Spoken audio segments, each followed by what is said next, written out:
जय हिंद, नमस्कार। कैसे हैं आप सब? आई होप आप सभी अच्छे हैं और आप सबों की प्रिपरेशन बहुत अच्छे तरीके से हो रही है। दोस्तों, डेली करंट अफेयर्स की इस सीरीज में आज के इस क्लास में हम 16 मई 2025 से संबंधित करंट अफेयर्स के प्रश्नों को लेकर आपके बीच हाजिर हैं। और आपको बता दूं, इस सीरीज की ये विशेषता है कि इसमें बिहार, राष्ट्रीय, अंतर्राष्ट्रीय तीनों घटनाओं का संग्रह होता है और तमाम जानकारी मैं आपको यहाँ पर विस्तृत तौर पर देता हूँ, जो मूल रूप से बिहार के प्रतियोगी परीक्षाओं में ये आपको हेल्प करेगा। जो लोग पहली बार इस सीरीज से जुड़े हैं, आप ये ध्यान रखेंगे कि यहाँ से आपको आपके आगामी बिहार के एग्जाम में भरपूर हेल्प मिलेगी। अच्छा, मंथली करंट अफेयर्स की एक हमारी सीरीज चलती है और आपको ध्यान रखना है कि अभी हमने फरवरी मार्च महीने वाला आपको प्रोवाइड कर दिया 2025 का। अप्रैल वाला अपकमिंग है, आपको आने वाले 2-4 दिनों में ये वीडियो देखेगा अप्रैल वाला। तो फरवरी और मार्च का जो अभी तक नहीं देख पाए हैं, आप जाके जरूर देख लीजिएगा। अच्छा, इसका पीडीएफ फाइल भी आपको हमने उपलब्ध कराया है बीएम ऑनलाइन लर्निंग एप्लीकेशन पे। 2 पीडीएफ आपको मिलता है, एक बिहार स्पेशल का और एक बिहार, राष्ट्रीय, अंतर्राष्ट्रीय तीनों घटनाओं सहित। आप उसे प्रिंट भी कर सकते हैं। यही वो कोर्स है जिसके माध्यम से आप करंट अफेयर्स के हमारे तमाम स्टडी मटेरियल आदि को प्राप्त कर पाएंगे। ये कोर्स आपको बीएम ऑनलाइन लर्निंग एप्लीकेशन पे मिलेगा। अच्छा, एक बात और ध्यान रखिएगा, जो लोग पहली बार एप्लीकेशन को डाउनलोड करेंगे, कोर्स परचेज करते समय ये कूपन कोड अप्लाई कीजिएगा। न्यू, खास करके न्यू स्टूडेंट के लिए है, आप यहाँ पर एडिशनल डिस्काउंट पा सकेंगे। चलिए सेशन की शुरुआत करते हैं। अब दरअसल पिछले वीडियो में एक प्रश्न हमने आपसे पूछा था। सबसे पहले हम यहाँ पर इस प्रश्न को देखते हैं। देखिए, ये प्रश्न है कि निम्नलिखित में से किनके द्वारा हाल ही में बिहार का नवनिर्माण 20 साल विकास के बदलते बिहार के ये पुस्तक का लोकार्पण किया गया है। किनके द्वारा ये पुस्तक का लोकार्पण अभी हाल ही में किया गया? अच्छा, इसका जो राइट आंसर है यह है विकल्प नंबर सी। आपको हमने विस्तृत तौर पर यह जानकारी दिया था कि नीतीश कुमार द्वारा 1 मई 2025 को पटना में संकल्प भवन में इसका उद्घाटन किया गया, या फिर कह सकते हैं लोकार्पण किया गया। ये यहाँ पर ध्यान आप लोग रखेंगे। अब आगे चलते हैं, सेशन की शुरुआत करते हैं आज के इस वीडियो के पहले प्रश्न से। देखिए, पहला प्रश्न आपके बीच है कि बिहार की मेजबानी में हालिया आयोजित हुए खेलो इंडिया यूथ गेम्स 2025 में किस राज्य ने सेपक टकरा खेल में स्वर्ण पदक जीता है? बहुत ही इंपॉर्टेंट ये प्रश्न है। अच्छा, एक जानकारी मैं आपको दे दूं, खेलो इंडिया यूथ गेम्स की जो मेजबानी है पहली बार बिहार कर रहा है, यानी कि बिहार को पहली बार इसकी मेजबानी का अधिकार मिला है।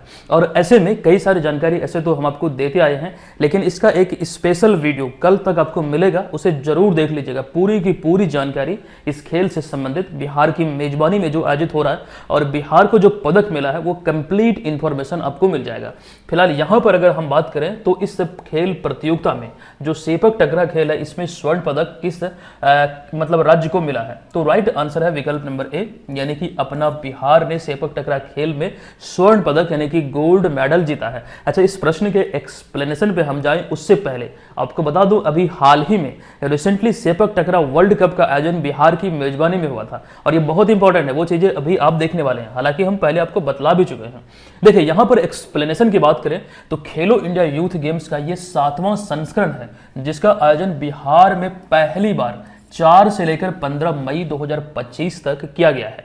और ये खेल प्रतियोगिता जो है बिहार के 5 जिलों, जिनमें बेगूसराय, भागलपुर, नालंदा, गया और पटना में, और इसके अतिरिक्त 3 खेल प्रतियोगिता इससे मतलब खास करके प्रतियोगिता के तहत ये दिल्ली में आयोजित किया गया है। तो ये इसकी मेजबानी का अधिकार जो मूलतः था वो बिहार के पास था, लेकिन 3 खेल इवेंट जो है वो दिल्ली में भी इसका आयोजित हुआ है। अच्छा, इसको लेकर पिछले वीडियो में एक प्रश्न भी हमने आपको बतलाया था, वो चीजें ऑलरेडी हम डिस्कस कर चुके हैं। फिलहाल यहाँ पर इस खेल इवेंट की बात करें तो ये 7वां संस्करण है और इस प्रतियोगिता का जो शुभंकर है ये गज सिंह है, जो कि हाथी और सिंह से प्रेरित है। आप यहाँ पर जो प्रतियोगिता का शुभंकर गज सिंह है वो तस्वीर के माध्यम से देख सकते हैं।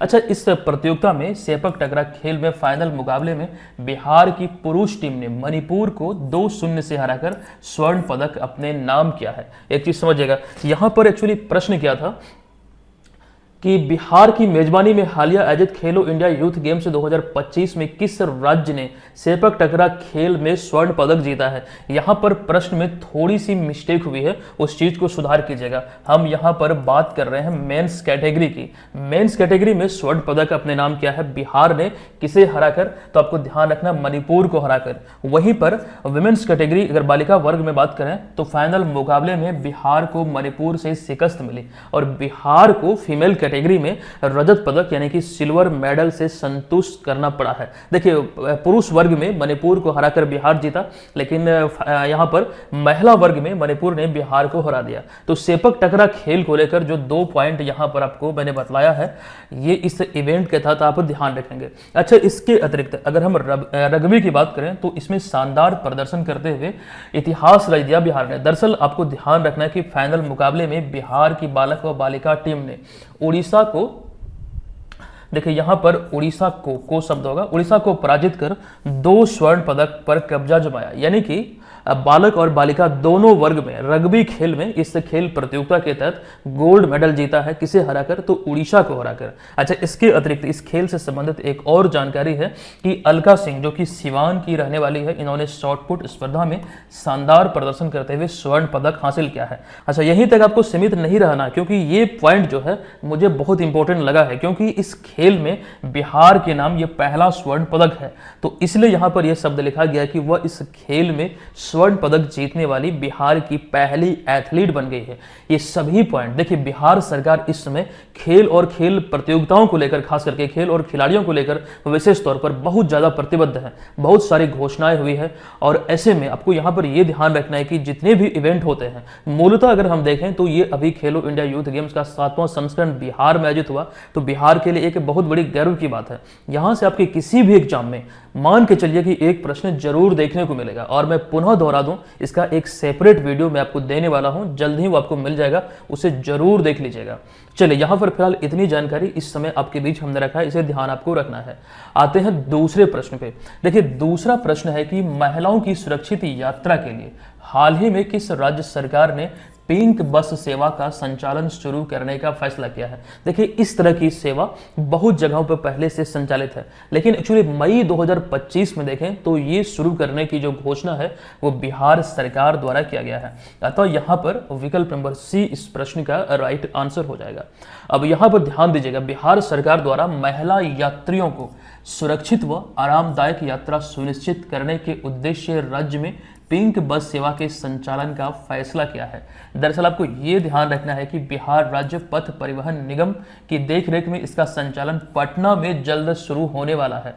ये फर्स्ट चरण में, शुरुआती चरण में पटना में यानी राजधानी में शुरू होगा। हालांकि इसके पश्चात यह सेवा भागलपुर, पूर्णिया, मुजफ्फरपुर आदि शहरों में शुरू होगी, जो कि सुबह 6 बजे से 9 बजे शाम तक संचालित होगी। अच्छा, इसके तहत यहाँ पर ये 2-3 पॉइंट्स आपको ध्यान रखना है, कहाँ पर ये शुरुआती चरण में शुरू होगा और ये किसके द्वारा संचालित होगा, ये चीजें ध्यान रखना ही रखना है। लेकिन एक बात यहाँ पर जानकारी पर्पस ये बता दूं कि बस का जो किराया होगा ये 6 रुपये से लेकर 50 रुपये तक रखा गया। साथ ही महिलाओं को मासिक पास की भी सुविधा दी जाएगी, ताकि उन्हें रोजाना टिकट खरीदना ना पड़े। जैसे दिल्ली जैसे बड़े शहरों में होता है, एक टिकट मिलेगा, एक पास मिलेगा, वो मंथली मतलब पैकेज प्लान के तहत वो चीजें मिलेंगी और डेली बेसिस पर वो कार्ड के माध्यम से, पास के माध्यम से सफर कर पाएंगे, जिससे कि जो सफर है वो सुगम हो जाएगा। अच्छा, वर्तमान में शीला कुमारी बिहार सरकार में परिवहन और संचार मंत्री के रूप में कार्यरत है। ये चीजें समझिए। अच्छा, पिछले प्रश्न में हम किस विभाग की बात कर रहे थे? अच्छा, खेल विभाग की बात कर रहे थे। अगर आपसे ये पूछे कि बिहार के खेल मंत्री कौन है, तो सुरेंद्र मेहता इस समय बिहार के खेल मंत्री हैं। अच्छा, कुछ चीजें और भी मंत्रिमंडल को लेकर यहां पर आई थिंक पहले प्रश्न में हमने रखा था। अच्छा, वो पिछले वीडियो के प्रश्न में नीतीश मिश्रा जो इस समय है बिहार के उद्योग सह पर्यटन मंत्री हैं, सुनील कुमार हैं शिक्षा मंत्री, मंगल पांडे कृषि व स्वास्थ्य मंत्री हैं। ये चीजें आप लोगों को मालूम होना चाहिए, ध्यान रखना पड़ेगा हर हाल में। चलिए, अब आते हैं तीसरे प्रश्न पे। देखिए, किस राज्य की पुलिस द्वारा शिक्षा के प्रति जागरूकता बढ़ाने के प्रयास से नई दिशा और पाथ बैक टू लर्निंग अभियान की शुरुआत की गई है? देखिए, इसकी शुरुआत अभी हाल ही में क्या पूछा गया है, किस राज्य की पुलिस द्वारा किया गया है, ये प्रश्न है। और अभी इसका जो राइट आंसर है ये होगा दिल्ली। अतः विकल्प नंबर सी इस प्रश्न का राइट आंसर हो जाएगा। देखिए, नई दिशा और पाथ बैक टू लर्निंग नामक अभियान जो है ये दिल्ली से राज्य की पुलिस द्वारा शुरू की गई, यानी कि दिल्ली पुलिस द्वारा ये शुरू की गई है। अच्छा, इस पहल का उद्देश्य समझिएगा। यहाँ पर 2 ही पॉइंट है, 2-3 पॉइंट है जो कि बहुत इंपॉर्टेंट है। किसके द्वारा ये अभियान शुरू किया गया, इसका मूल उद्देश्य क्या है? बस यही दो चीजें एग्जाम में पूछा जा सकता है। देखिए उद्देश्य की बात करें तो पुलिस कर्मियों द्वारा बच्चों को उनके घर जाकर साथ ही परिवारों से सीधे संपर्क कर बच्चों को या फिर बच्चों के स्कूल छोड़ने के कारणों का पता लगाकर उसे वापस अपनी पढ़ाई को शुरू करने के लिए प्रेरित करना। अर्थात इसके तहत दिल्ली पुलिस द्वारा बच्चों को स्कूलों में दाखिले से लेकर अन्य शैक्षणिक सहायता भी प्रदान किया जा रहा है। यानी इस पहल की बात करें तो जो बच्चे खास करके स्कूल नहीं जाते हैं, स्कूल मतलब छोड़ चुके हैं, तो उनके परिवार से, उनके पेरेंट्स से डायरेक्ट संपर्क करके या फिर उनके घर जाकर वो कारण का पता लगाकर पुनः से मतलब उनका दाखिला स्कूल में दिलाना है। तो ये खास करके आपको यहाँ पर ध्यान रखना, यही एक उद्देश्य को लेकर इसकी शुरुआत की गई है। अच्छा, बिहार में भी इस तरह की योजना संचालित हो रही है काफी समय से। ये एक टोला सेवक करके इस तरह से एक जॉब है, मतलब वो कार्य उनको होता है कि बच्चों को स्कूलों तक पहुंचा जाए जो खास करके स्कूल नहीं जाते हैं, स्कूल छोड़ चुके हैं। तो इस तरह की जानकारी उसी मतलब यहाँ पर पैटर्न पे है जो कि दिल्ली पुलिस द्वारा, अभी दिल्ली सरकार द्वारा ये शुरू किया गया है। ये यहाँ पर ध्यान रखिए। अच्छा, पुलिस की बात हो रही है तो वर्तमान में बिहार पुलिस महानिदेशक कौन है? तो विनय कुमार है। ये चीजें आप लोगों को मालूम है। अच्छा, घर बैठे जितने भी लोग बीपीएससी एग्जाम की प्रिपरेशन में लगे हैं, ध्यान रखिएगा बीएम ऑनलाइन लर्निंग एप्लीकेशन पे 71वीं बीपीएससी के लिए प्रॉपर वो सारी चीजें, प्रीलिम्स एग्जाम की हम बात कर रहे हैं, मेंस की नहीं, प्रीलिम्स की प्रिपरेशन यहाँ पर आप अच्छे तरीके से कर सकते हैं। यही वो कोर्स है जिसके माध्यम से आप हमारे तमाम study material, notes, current affairs के पीडीएफ आदि, साथ ही साथ अभी रिसेंटली इसमें टेस्ट सीरीज लॉन्च हुआ है, वो भी प्राप्त कर पाएंगे। ध्यान रखिएगा, टेस्ट सीरीज में आपको बता दूं कि 70 आपका फुल लेंथ टेस्ट है, 150 प्लस सेक्शनल टेस्ट आपको मिलेंगे, करंट अफेयर्स का टेस्ट होगा, बिहार जीके का टेस्ट होगा। कुल यहाँ पर टेस्ट जो प्रॉपर जो टेस्ट है वो 220 प्लस मिलेंगे। इससे आप अपनी तैयारी का घर बैठे सही तरीके से आकलन कर पाएंगे। आप ये समझ पाएंगे कि तैयारी का स्तर क्या है। इसमें अभी एक ऑफर है, आप ध्यान रखेंगे, जब इस कोर्स को आप ज्वाइन करेंगे तो कूपन कोड अप्लाई कीजिएगा वेलकम, WELCOM, यहाँ पर आपको एडिशनल डिस्काउंट मिल जाएगा। हालांकि अगर किन्हीं को सिर्फ और सिर्फ टेस्ट सीरीज ही ज्वाइन करना है, कोर्स ज्वाइन नहीं करना है, तो उसके लिए एप्लीकेशन पे टेस्ट सीरीज वाले सेक्शन पे जाइएगा, वहां पर आपको वो चीजें दिखेगा। अच्छा, वहां पर भी एक ऑफर है, ध्यान रखना, कूपन कोड अप्लाई कीजिएगा BPSC 71, वो महज 199 रुपये में आपको मिल जाएगा। और ये बहुत इंपॉर्टेंट आपके लिए होने वाली है। अच्छा, सभी टेस्ट का आपको पीडीएफ भी मिलेगा, 2 पीडीएफ मिलेगा, और अच्छे तरीके से आप तैयार कर सकते हैं। जो आपकी प्रिपरेशन हुई है अब तक उसको बेहतर तरीके से परख सकते हैं। वो तमाम चीजें एप्लीकेशन पे आपको मिलेगी। चलिए अब यहां पर देखिए, चौथा प्रश्न आपके बीच है कि उत्तर प्रदेश के मुख्यमंत्री योगी आदित्यनाथ द्वारा हाल ही में कितने उत्पादों को एक जिला एक उत्पाद यानी कि ODOP योजना में शामिल किया गया है? 1 डिस्ट्रिक्ट 1 प्रोडक्ट योजना, एक जिला एक उत्पाद योजना में अभी शामिल किया गया है। तो कुल मिला के 12 उत्पाद हैं जो इस योजना के तहत मतलब इसमें शामिल किए गए एक्चुअली योगी आदित्यनाथ द्वारा, मतलब यानी कि उत्तर प्रदेश के मुख्यमंत्री द्वारा। देखिए, उत्तर प्रदेश के मुख्यमंत्री योगी आदित्यनाथ द्वारा कुल 12 नए उत्पादों को 1 डिस्ट्रिक्ट 1 प्रोडक्ट में शामिल किया गया है। अच्छा, ये उत्पादों की बात करें, यहाँ पर आप कंप्लीट वो सूची देख सकते हैं जिन उत्पादों को इसमें जगह दिया गया है। ये सभी उत्पाद को लेकर आपको ध्यान रखना है। हालांकि मुझे नहीं लगता कि ये नाम आपसे पूछा जा सकता है, बस ये ध्यान रखिए अभी 12 उत्पादों को इसमें शामिल किया गया है, लेकिन अगर याद रखेंगे तो बहुत अच्छा होगा। अच्छा, एक चीज यहाँ पर यह ध्यान रखिएगा, उत्तर प्रदेश के विभिन्न जिलों के अब तक कुल मिला के 74 उत्पादों को 1 डिस्ट्रिक्ट 1 प्रोडक्ट के तहत शामिल किया जा चुका है। ये फाइनल सूची है या फिर फाइनल आंकड़ा है, फाइनल डेटा है। आप ये ध्यान रखेंगे 74 उत्पादों को इसमें शामिल किया जा चुका है उत्तर प्रदेश सरकार के द्वारा। आइए अब यहां पर आते हैं अगले प्रश्न पर। अच्छा, उत्तर प्रदेश की बात हुई है तो एक जानकारी यहां पर मैं आपको देने वाला हूं, ध्यान से देखिएगा। यहां से ऑलरेडी आपके एग्जाम में प्रश्न पूछा जा चुका है। देखिए, 2022 में अगर हम अंतर्राष्ट्रीय बुकर पुरस्कार की बात करें तो उत्तर प्रदेश की गीतांजलि श्री की जो खास करके रचना है रेत की समाधि, हालांकि इसका अंग्रेजी में अनुवाद टॉम ऑफ सैंड के रूप में किया गया था डेजी रॉकवेल के द्वारा। ये 2022 में अंतर्राष्ट्रीय बुकर पुरस्कार की विजेता चुनी गई थी इस रचना के लिए। अच्छा, इससे पहले 2023 में यह पुरस्कार मिला था जॉर्जी गॉस्पोंडिनो को, जो कि बुल्गारिया की है। टाइम शेल्टर उनकी रचना है जिसका अंग्रेजी में अनुवाद एंजेला रोडेल द्वारा किया गया था, और यही प्रश्न आपके एग्जाम में पूछा गया था, ये ध्यान रखिएगा। अच्छा, एक और है 2024 वाला जो रिसेंटली घोषित हुआ है, हालांकि 2025 वाला आएगा तो वो भी हम आपको बताएंगे। जबकि 2024 में ये ध्यान रखिए जेनी एपेनबेक जो कि जर्मनी की है, उनकी रचना कैरोस जिसका अंग्रेजी में अनुवाद माइकल हाफमैन के द्वारा किया गया था, अंतर्राष्ट्रीय बुकर पुरस्कार 2024 की विजेता बने थे। यहाँ पर ये तस्वीर के भी माध्यम से आप देख सकते हैं 2022, 23 और 24 को लेकर ये सूची आपके बीच हमने रखा है, बहुत इंपॉर्टेंट है, ध्यान दीजिएगा। चलिए अब यहां पर हम चलते हैं अगले प्रश्न पे। देखिए, भारतीय सेना के द्वारा हाल ही में भारतीय सेना के द्वारा हाल ही में कश्मीर में निम्न में से कौन सा ऑपरेशन शुरू किया गया है? अच्छा, यहाँ पर कंफ्यूज मत होइएगा, हड़बड़ाहट में मतलब यहाँ पर आंसर गलत हो सकता है। कई बार क्या होता है कि एग्जाम हॉल में जब आप बैठे रहते हैं, जो क्वेश्चन आपकी नज़र में होती है, और यहाँ पर जैसे मान लीजिए यही एग्जाम्पल के तौर पर हम क्वेश्चन लें, जैसे कि अभी हम बात कर रहे हैं कश्मीर में कौन सा अभियान शुरू किया गया है, तो अभियान जब भी बात हुई, अभी मतलब फिलहाल वर्तमान समय देखें तो हमें ऑपरेशन सिंदूर नजर आता है। ऑपरेशन सिंदूर देखिए यहाँ पर विकल्प नंबर बी में है, एकदम नजर यहाँ पे जाएगा और यही फटाक से हम आंसर कर देंगे, लेकिन एक्चुअली ये आंसर नहीं होगा, आंसर होगा विकल्प नंबर ए यानी कि ऑपरेशन केलर। क्योंकि कई बार एग्जाम हॉल में बहुत सारे लोगों को हड़बड़ाहट होती है और वैसी स्थिति में मतलब आंसर गलत होने की जो संभावना है वो बढ़ जाती है, और जब आप टिक कर देते हैं वहां पर फिर बाद में आपको एहसास होता है कि नहीं ये तो आंसर गलत हो गया, फिर उसके बाद आप उसमें कुछ नहीं कर सकते हैं। तो ये चीज ध्यान रखिएगा, प्रत्येक प्रश्न को मतलब हल करने के लिए आपको समय मतलब जो है वो अच्छी तरीके से मैनेजमेंट करना पड़ेगा। खास करके एग्जाम हॉल में जब बैठेंगे तो वो जो स्थिति होगी वो थोड़ा सा अलग होगा। एक रूम में जब आप टेस्ट देते हैं वो स्थिति अलग होती है, ठीक है, टाइम का प्रेशर बहुत होता है। तो इसलिए क्या करना चाहिए कि टेस्ट सीरीज चाहे आप कहीं से भी ज्वाइन करें, टेस्ट सीरीज बहुत अहम रोल प्ले करता है। उससे क्या होता है कि आप एक प्रकार से प्रॉपर टेस्ट का आनंद ले पाते हैं और समय की जो खास करके सीमा होती है उसका उपयोग करते हुए टेस्ट को हल करते हैं, तो वो आपको एकदम से अच्छा फील देता है, कॉन्फिडेंस जो होता है वो आपका बिल्ड होता है। तो ये चीज ध्यान रखिएगा। अभी हाल ही में ऑपरेशन केलर शुरू किया गया कश्मीर में। एक चीज यहाँ पर मैं आपको बता दूं, ऑपरेशन सिंदूर को लेकर जो हमने आपको बताया था, ये सैन्य कार्रवाई थी जो कि पाकिस्तान के खिलाफ शुरू हुआ था। इसको लेकर अभी हम डिस्कस करेंगे, हालांकि पहले भी हम आपको बतला चुके हैं। देखिए, ऑपरेशन सिंदूर की सफलता के बाद हाल ही में भारतीय सेना ने आतंकवाद के खिलाफ नया मोर्चा खोला है जिसे ऑपरेशन केलर नाम दिया है। देखिए, इसके तहत भारतीय सेना 13 मई 2025 को कश्मीर के शोपियां जिले के केलर के घने जंगल वाले इलाके में लश्कर तैयबा के 3 आतंकवादियों को मार गिराया है। और ये बड़ी सफलता है इस अभियान के तहत, ऑपरेशन केलर के तहत जो लश्कर तैयबा के 3 आतंकवादी को, 3 टेररिस्ट को मार गिराया गया है। ये चीज यहाँ पर ऑपरेशन केलर को लेकर फिलहाल जो अभी खबरों में वो ध्यान रखिए। मूलतः ये ऑपरेशन बहुत इंपॉर्टेंट है, ठीक है। अच्छा, अभी अगर हम बात करें जैसे कि ऑपरेशन सिंदूर की बात हो रही है, तो ये पाकिस्तान के खिलाफ था एक तरह से देखें तो अब तक 1965 से 11 बार भारत पाकिस्तान के खिलाफ छोटे बड़े ऑपरेशन या सैन्य कार्यवाही की है। तो इसको लेकर कंप्लीट जानकारी भी यहां पर आपके बीच हमने रखा है।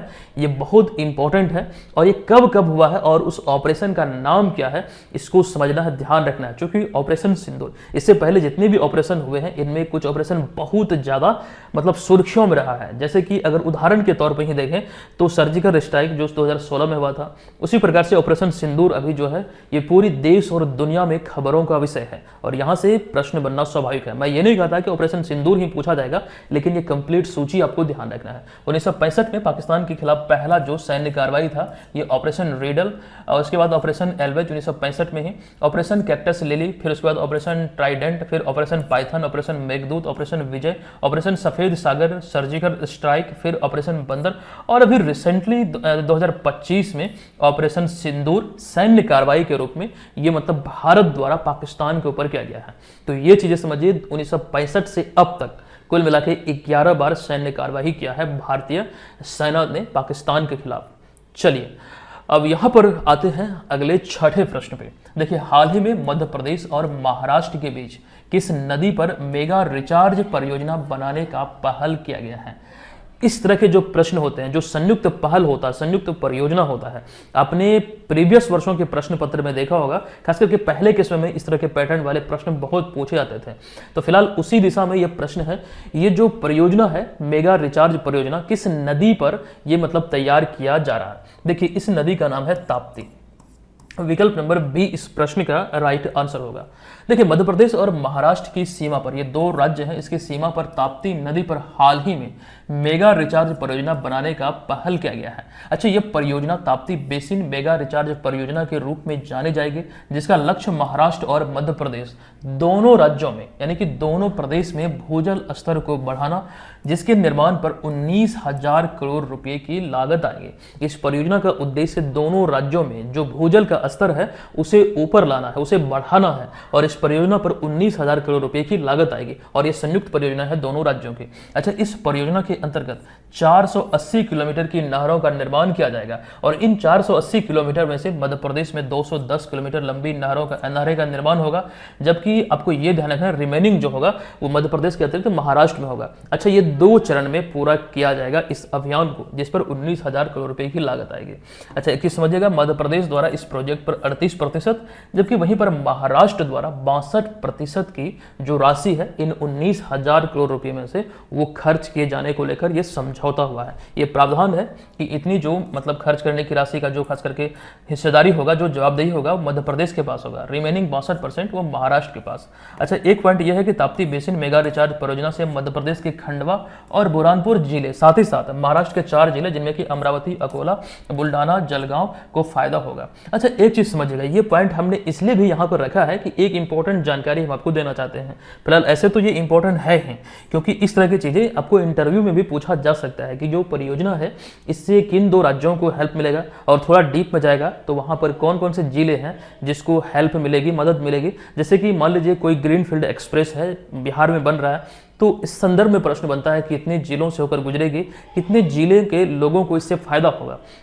तो इसी दिशा में यह प्रश्न है। लेकिन यहां पर एक पर्पस ये भी है, एक चीज यहां पर ध्यान रखिएगा, महाराष्ट्र के अकोला जिले की यहाँ पर बात हुई है, ये इससे मतलब बेनिफिट इस अकोला जिले को भी मिलेगा। दरअसल अकोला को लेकर रिसेंटली हमने आपको बताया था कि शिवदीप लांडे, जो कि इनका जन्म स्थान जो है वो अकोला में ही है, जो कि बिहार में खास करके एक बड़ी भूमिका में, मतलब उनका जो कार्य क्षेत्र रहा है आईपीएस बनने के बाद वो बिहार ही रहा है। लेकिन उन्होंने अभी रिटायरमेंट लिया, मतलब उन्होंने इस्तीफा दिया अपने पद से, और आपको ये ध्यान रखना उन्होंने एक नई पारी की शुरुआत की है, राजनीतिक पारी की शुरुआत की है, और उन्होंने एक राजनीतिक पार्टी का भी गठन किया है। बाकायदा पटना में प्रेस कॉन्फ्रेंस करके उन्होंने ये सूचना दी थी, और हमने डेली करंट अफेयर्स की इसी क्लास में विस्तृत जानकारी आपको दिया था। और उस पार्टी का नाम क्या है आपको मालूम होगा, हिंद सेना है उस पार्टी का नाम। विस्तृत तौर पर आपको चीजें हमने बतलाया था, ध्यान रखिएगा। आते हैं 7वें प्रश्न पे। देखिए, निम्नलिखित में से कौन सी विधानसभा पूर्ण रूप से सौर ऊर्जा से संचालित होने वाली देश की पहली विधानसभा होगी? ध्यान रखिए, इसका राइट जो आंसर यह है विकल्प नंबर सी, यानी कि दिल्ली विधानसभा। आइए अब जानकारी आपको दे दूं कि दिल्ली विधानसभा देश भर में पूर्ण रूप से सौर ऊर्जा से संचालित होने वाली पहली विधानसभा होगी। दरअसल इसको लेकर दिल्ली की मुख्यमंत्री रेखा गुप्ता द्वारा 500 किलोवाट के सोलर पावर प्लांट परियोजना का अभी हाल ही में शिलान्यास किया गया है, जिसको पूरा करने में 45 दिन का समय लगेगा। और ये जब ये कार्य संपन्न हो जाएगा तो तब हम बोल पाएंगे कि दिल्ली विधानसभा पूर्ण रूप से सौर ऊर्जा से संचालित होने वाले देश की पहली विधानसभा बन चुकी है। अच्छा, इसके तहत अगर ये मतलब सफल रूप से संचालित हो जाता है तो आप यहाँ पर ये ध्यान रखेंगे, जो सरकारी डेटा कहता है कि प्रति माह 15 लाख रुपए की जो बिजली बिल है उसकी बचत होगी। अच्छा, इसका एक बेहतर परिणाम यह भी है कि कार्बन उत्सर्जन में भी कमी आएगा। जो भारत सरकार का नेट जीरो कार्बन उत्सर्जन का लक्ष्य है वो 2070 है, ये ध्यान रखिएगा। बिहार सरकार का 2040 था, लेकिन बिहार सरकार ने भी इसमें संशोधन करते हुए अब ये भारत सरकार के अनुरूप कर दिया है, जो कि 2070 है बिहार सरकार का भी। और ये लक्ष्य बहुत इंपॉर्टेंट होते हैं किसी भी क्षेत्र से रिलेटेड, ये ध्यान रखिए। अच्छा, ये सारी चीजें जो संचालित होगी, यानी ये परियोजना की बात करें तो प्रधानमंत्री नरेंद्र मोदी द्वारा चलाई जा रही प्रधानमंत्री सूर्य घर योजना के तहत ये मतलब इसी के तहत ये संचालित होगी, इसी पर ये आधारित है। तो फिलहाल यहाँ पर इस प्रश्न से संबंधित इतनी जानकारी ध्यान रखिए। अच्छा, एक अतिरिक्त जानकारी, दिल्ली की बात हो रही है तो मैं आपको बता दूं, हाल ही में 27 साल बाद दिल्ली में बीजेपी सत्ता में वापस आई है। देखिए, यहाँ पर आपको ये पॉइंट है, जैसे कि ये एक प्रश्न है आपसे पूछा जा सकता है कि बीजेपी की जो सरकार बनी है वो पिछले कितने साल के बाद बनी है। 27 साल के बाद सत्ता में वापस आई, यानी कि 27 साल बाद बीजेपी की यहाँ पर सरकार बनी है। लेकिन उससे भी इंपॉर्टेंट यहाँ पर एक पॉइंट ये है, दिल्ली की महिला मुख्यमंत्रियों के दृष्टिकोण से सुषमा स्वराज जो कि भाजपा से ही थी, दिल्ली की पहली महिला मुख्यमंत्री। फिर उसके बाद द्वितीय स्थान पर शीला दीक्षित जो कि कांग्रेस पार्टी से थी। फिर तीसरी महिला मुख्यमंत्री बनी अतिशी मार्लेना जो कि आप पार्टी से थी। लेकिन अभी हाल ही में चौथी महिला मुख्यमंत्री बनी है दिल्ली की रेखा गुप्ता। ये बहुत इंपॉर्टेंट है, दिल्ली की चौथी महिला मुख्यमंत्री बनने का गौरव इन्हें प्राप्त है। यानी कि दिल्ली अब तक 4 महिला मुख्यमंत्री दे चुका है, ये आप लोग ध्यान रखेंगे। अच्छा, बिहार की पहली और एकमात्र महिला मुख्यमंत्री श्रीमती राबड़ी देवी। चलिए, तालिबान द्वारा अफगानिस्तान पर किस खेल पर, देखिए यहां पर तालिबान द्वारा अफगानिस्तान में किस खेल पर धार्मिक कारणों के आधार पर प्रतिबंध लगाया गया है, यह प्रश्न है। इस प्रश्न का जो राइट आंसर होगा ये होगा विकल्प नंबर ए, यानी कि शतरंज पर यह धार्मिक कारणों के आधार पर तालिबान द्वारा प्रतिबंध लगाया गया है। अच्छा, ये अस्थायी तौर पर लगाया गया है। यहाँ पर ध्यान दीजिएगा कि अफगानिस्तान में तालिबान द्वारा शतरंज के खेल पर प्रतिबंध लगा दिया गया है, हालांकि यह प्रतिबंध अस्थायी तौर पर लगाया गया है। ध्यान रखिए तालिबान ने इसको लेकर क्या कहा है। तालिबान द्वारा शतरंज के खेल को जुआ से जुड़ा हुआ माना गया है, जो कि इस्लामी कानून के आधार पर अवैध है, ये ध्यान रखिए। हालांकि इससे पहले भी तालिबान द्वारा अफगानिस्तान में मिक्स्ड मार्शल आर्ट और साथ साथ महिलाओं के खेल प्रतियोगिता पर प्रतिबंध लगाया गया था।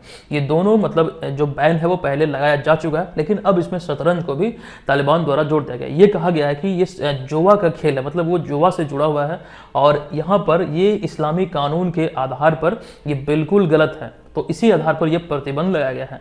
तो यहाँ पर आप लोग ये ध्यान रखिएगा, रीजन तालिबान द्वारा यही दिया गया है और इसी आधार पर यह प्रतिबंध लगाया गया है। अच्छा, एक चीज समझिएगा, अगस्त 2021 में अफगानिस्तान पर तालिबान के कब्जे के बाद यहाँ फंसे भारतीयों को निकालने के लिए भारत सरकार द्वारा ऑपरेशन देव शक्ति चलाया गया था। बहुत इंपॉर्टेंट है, भारत सरकार द्वारा विभिन्न ऑपरेशन चलाए जाते हैं, खास करके मानवीय सहायता की दृष्टिकोण से। ठीक है, तो यहाँ पर जब तालिबान का कब्जा हुआ था अगस्त 2021 में, तो यहाँ पर फंसे भारतीयों को निकालने के लिए ऑपरेशन देव शक्ति चलाया गया था। अब आते हैं अगले 9वें प्रश्न पे। रोहित शर्मा के बाद हाल ही में किस भारतीय क्रिकेटर ने लंबे टेस्ट करियर के बाद टेस्ट क्रिकेट से संन्यास ले लिया है? देखिए, राइट आंसर होगा विकल्प नंबर बी, यानी कि विराट कोहली ने अभी हाल ही में संन्यास लिया है।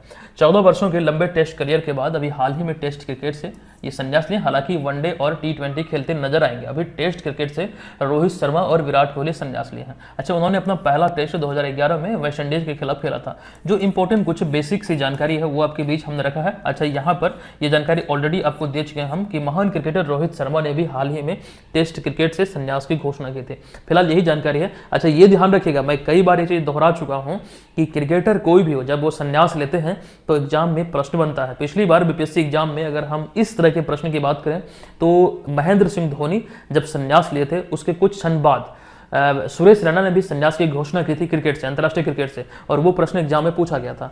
तो अब यहाँ पर विराट कोहली और रोहित शर्मा की बात करें तो लगभग 3 से 4 दिन का फर्क है। आप ध्यान रखिए, दोनों ने संन्यास की घोषणा की है।